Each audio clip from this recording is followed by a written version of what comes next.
I have a feeling that perhaps he got rid of those Zerglings in order to free up some supply for tons of Hydralisks. Oh, that is possible. That is actually an interesting strategy. I'll have to go back and look at where he was at during that point. Viewers at home, please go and do that yourself if you want to. But that is an interesting theory that that he was supply blocked, and instead of wasting it on overlords, the time constraints didn't allow it. Another interesting thing Dimaga is doing right now is his double evolution chamber, getting both armor and ranged attack upgrades at the same time. If he continues with this strategy, he will have very powerful units very quickly. But I don't know if he's going to have time to do that. Huk knocking at his front door with a scary combination of zealots and sentries. Yeah, Huk probably not aware of these Hydralisks coming out, but you got to be having experience against Zerg, you got to know that that things can change on you very, very quickly. New units can appear very, very quickly. So I'm sure Huk is wary of that threat. Now an observer coming out for Huk, so he's starting to get curious about what Dimaga is doing, why he wasted those Zerglings, what his plan is, and he's about to find out. Yeah, lots more Hydralisks still in production. Dimaga now going for a second expansion, and Huk also doing some macro, just leaving his units in the middle of the map, and now the attack is coming. Army advantage goes slightly in favor of Huk right now, but it's going to be all about positioning here. It's going to be all about the usage of these spine crawlers if Dimaga actually chooses to lift him up and move him over to this other ramp, where at the site of his second natural expansion. Hasn't decided to do that yet. Here's going to be probably the main deciding battle of the game. Yeah, and here's where Huk is going to be surprised by tons and tons of Hydralisks. Lots of shields going down. Yeah, these force fields maybe not the right idea with the bulk of these Hydralisks. Huk probably ran in there with the intention to force field, thinking there were a lot more Zerglings than there were. Force fields went down, and all of a sudden he realized, hey, those are ranged units behind those force fields, and this is not what I need to be doing. Loss is now nearly dead even, with Huk retreating. But now Dimaga will give chase as Huk tries to escape and kill a couple straggling stalkers.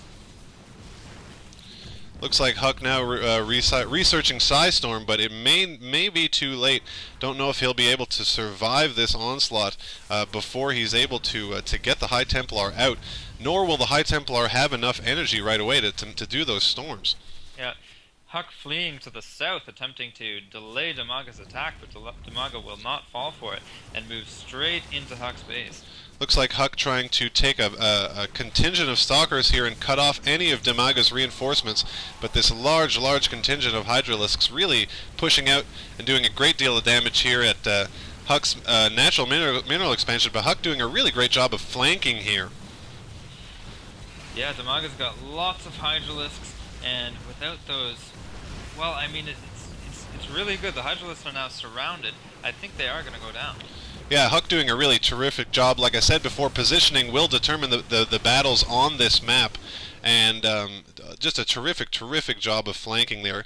At first, cutting off the reinforcements of the Zerglings, the speedy units coming in there to shore up the Hydralisks, and then moving those stalkers in to flank the Hydralisks at the main natural expansion. Really clever stuff there from Huk to extend the life of this game and possibly get his storms out and on the board here.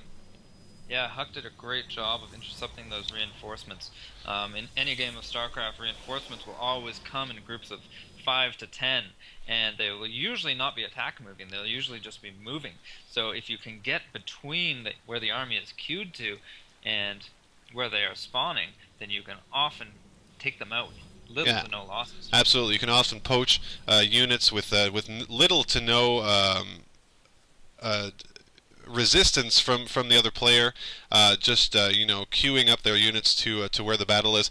This Twilight Council and Twilight Archives were temporarily without power. Huk quickly getting a pylon up, so the storm won't be ready for a little while. Hopefully by the time the storms are ready, the High Templar will have enough power. The Storm has finished researching now. The power goes down on those again, and there are the Storms coming down on the Hydralisks.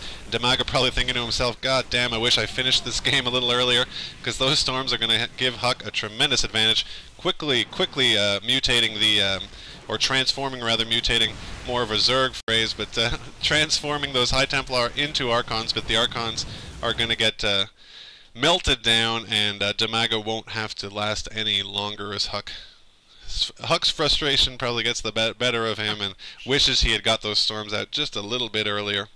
Yeah, I guess, I was questioning that decision there for Huk to call GG, but knowing that Dimaga had 3 bases, knowing that another wave of like probably 30 to 40 Hydralisks was on its way. Yeah, but you know, Huk, the only units he had on the board were those 2 Stalkers that would have gone down in the next 2 seconds had the game lasted any longer, and just no units at all.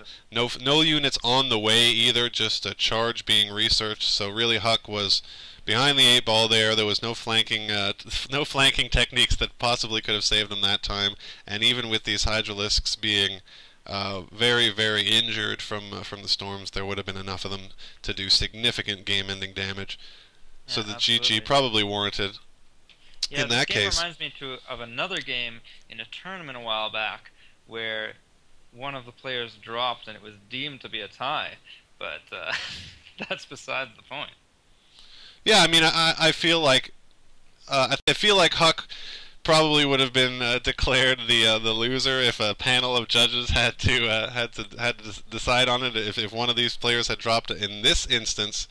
But yeah, I mean, I still think it was a very, very good game. I think Huk's early pressure being turned away very handily, not handily, but very well and very responsibly by Dimaga without losing. Many of his workers or his units really turned the tide there, and managing to have that first hatchery survive. Yeah, Huk did a great job of just trying to attack early, and there's nothing more frustrating than being in an early game against someone who you know fast expanded as fast as they possibly could, and still not being able to take them out early game. Yeah, you know, just having the knowledge of it there with his probe early on, and Dimaga having the knowledge of the Zealot rush early on.